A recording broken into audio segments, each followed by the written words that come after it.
थे मेरे लिए। मैंने उनसे बहुत कुछ सीखा और मेरे सक्सेस में उनका बहुत बड़ा हाथ है। उसके बाद मैंने अपने इंटरव्यू कोचिंग चेन्नई के मनिधनेयम, एक तमिल शब्द है, इसका हिंदी में इसका मतलब है मानवता, ह्यूमैनिटी, यहाँ से मैंने किया था। यहाँ पर उनको और तीनों जगह पे, दिल्ली में और चेन्नई में कोचिंग सेंटर्स ने मुझे बहुत सहायता की। लेकिन मैं आपको ये भी कहना चाहता हूँ कि कोचिंग सेंटर्स का काम सिर्फ इतना होता है कि वो आपका काम और सरल कर देते हैं। वो आपके लिए वो मतलब for example in 100% coaching centres का कंट्रीब्यूशन होगा सिर्फ 20% और रेस्ट 80% वो आपकी तरफ से होगा, आपकी तरफ से होना चाहिए, वो आपकी मेहनत होती है। कोचिंग सेंटर्स सिर्फ 20% होता है, वो आपका काम और आसान कर देते हैं, वो आपको सिर्फ एक डायरेक्शन देते हैं, आपको एक रास्ता दिखाते हैं और रास्ते में चलने का काम आपका है। उसके बाद prelims, the first phase of the exam prelims, how do you go about it. Prelims के लिए अब देखिए अगले साल 2011 में पैटर्न चेंज हो रहा है। पहला पेपर जनरल स्टडीज एकदम वैसा ही रहेगा, दूसरा पेपर जो आपका इससे पहले ऑप्शनल था वो बदल चुका है, मतलब जहाँ तक मैं जानता हूँ ऑप्शनल नहीं रहेगा 2011 से। उसके जगह पर सिविल सर्विस एप्टीट्यूड टेस्ट नाम का एक नया पैटर्न आ रहा है, लेकिन वो एग्जैक्टली क्या पैटर्न होगा वो अभी मुझे नहीं पता है, और so it's quite premature for me to be talking about that. लेकिन नेवरदलेस अखबार न्यू हिंदू और टाइम्स ऑफ इंडिया, परहैप्स, मतलब मैं ये कहना चाहूँगा कि अखबार सबसे इंपॉर्टेंट सोर्स, सबसे ज़्यादा ज़रूरी सोर्स होता है एक एस्पिरेंट के लिए। अखबार आप किसी भी दिन, हर दिन, चाहे आप खाना खाएं ना खाएं, नहाएं ना नहाएं, ज़रूरी नहीं है, लेकिन आपको अखबार ज़रूर पढ़ना चाहिए। अखबार आपके सराउंडिंग में क्या हो रहा है, देश में क्या हो रहा है, विदेश में क्या हो रहा है, India vis a vis other countries क्या हो रहा है, ये आपको एकदम मास्टर, मतलब आपके फिंगर टिप्स में होना चाहिए, ये बहुत ज़रूरी है। उसके बाद magazines, Frontline, Civil Service Times, Chronicle, कोई एक मैगजीन, फ्रंटलाइन और आइदर सिविल सर्विस टाइम्स और सिविल सर्विस क्रॉनिकल, उनमें से आप एक मैगजीन को रेगुलरली फॉलो कीजिए। कोई भी किसी भी एक मंथ के इशू को मिस मत कीजिए, रेगुलरली फॉलो कीजिए और अपने पॉइंट्स जो आपको मिलते हैं इन मैगजीन से ऑर्गेनाइज कीजिए। शायद हो सकता है अच्छा होगा कि अब आप एक नोट्स टाइप प्रिपेयर करें, सारे अपने पॉइंट्स लिख लें ताकि एग्जाम के पहले दिन आपको रिवाइज करने में आसानी हो।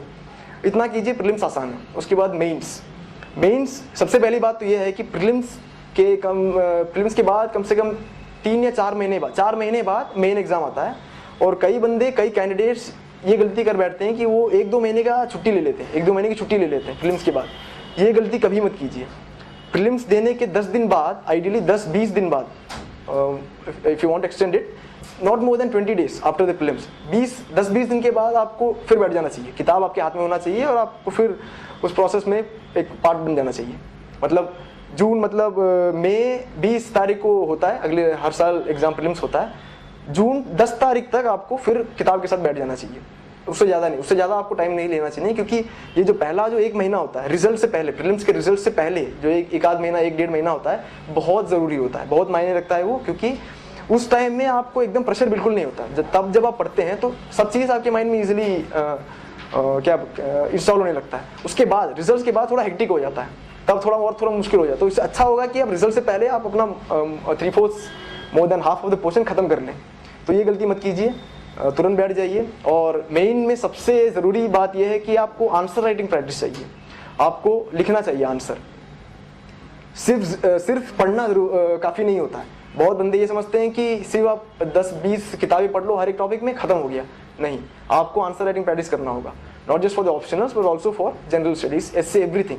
बिकॉज मेंस में एक्चुअली आपको इट्स मोर ऑफ एनालिसिस। आपको एक आपको विषय दिया जाता है तो इतना ज़रूरी नहीं है कि आप उसके बारे में फैक्ट्स दें, ये प्रीलिम्स का काम होता है। मेंस में आपको यू हैव टू एनालाइज, आपको सोचना होगा कि ये क्यों है, क्या है, कैसा है, क्यों हुआ ये सब, और इसकी इम्प्लीकेशंस क्या है फ्यूचर के लिए। तो इन सब की चीज़ें, क्योंकि मेन एग्जाम में आपको टाइम कंस्ट्रेंट होता है, आधे घंटे से ज़्यादा नहीं मिलता है आपको, आधे घंटे से ज़्यादा नहीं मिलता है। और आपको जो भी सोचने में कई बंदे सक्षम होते हैं, लेकिन अपनी सोच को, अपनी विचारधारा को पेपर में लिखने के समय बहुत प्रॉब्लम्स होती हैं। और आप जब आंसर लिखना शुरू करेंगे तब आपको पता चलेगा कि कितना मुश्किल है। आप सोचने में माहिर हो सकते हैं, लेकिन जब आप लिखने लगते हैं तो आपको पता चलेगा कि बहुत मुश्किलें फेस करते हैं आप। मतलब टाइम लिमिट, वर्ड लिमिट, हर चीज़ एक्सटेंड हो जाता है। तो इसलिए ये ज़रूरी है कि आप जब से आप अपना मेंस की प्रिपरेशन शुरू करते हैं, ये ज़रूरी है कि आप लिखना शुरू कर दें। Answer writing practice should start from the day 1। ये आप फॉलो कीजिए। फिर अगेन ऑल्सो फॉर मेंस अखबार पढ़िए। अखबार मतलब हर अदर सोर्स से अखबार सबसे ज़्यादा ज़रूरी होता है for general studies. For example Indian economy, अगर पिछले साल का पेपर कोई इंडिकेटर है तो अब अखबार में से आपको ज़्यादा सवाल आएंगे, अखबार आपको ज़्यादा डिपेंड करना होगा, अखबार न्यूज़पेपर्स पे। उसके बाद इंटरव्यू आता है, इंटरव्यू लास्ट स्टेज होता है, और but nevertheless it's very important part of the exam. Interview में 300 मार्क्स का होता है, और कई कैंडिडेट्स ये गलती कर बैठते हैं कि वो इंटरव्यू को क्वेश्चन एंड आंसर सेशन समझ लेते हैं।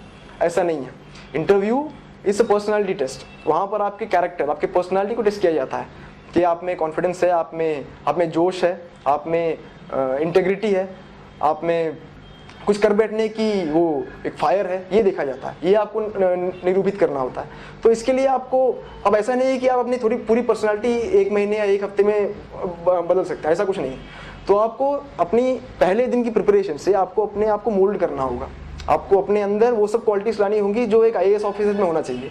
फॉर एग्जाम्पल गरीबों की सेवा करना है, उन सब चीज़ों आपको, जैसे आप आपको गलती देखते हैं अपने सामने, तो आपके अंदर एक फायर होना चाहिए कि मैं उसको कुछ ठीक कर सकूं।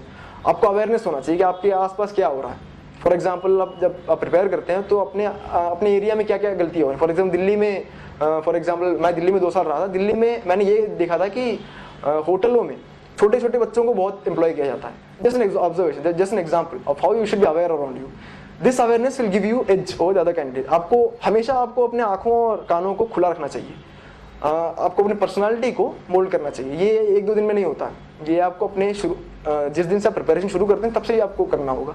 और लैंग्वेज, चाहे आप जिस लैंग्वेज में भी इंटरव्यू दें, इंग्लिश, हिंदी, तमिल, किसी में भी कम्युनिकेशन स्किल्स बहुत अच्छे होना चाहिए। क्योंकि जहाँ तक मैंने देखा है, जितने भी बंदों ने क्लियर किया है इस एग्जाम को, इनवेरिएबली सबके पास गुड कम्युनिकेशन, अच्छा कम्युनिकेशन स्किल होता है।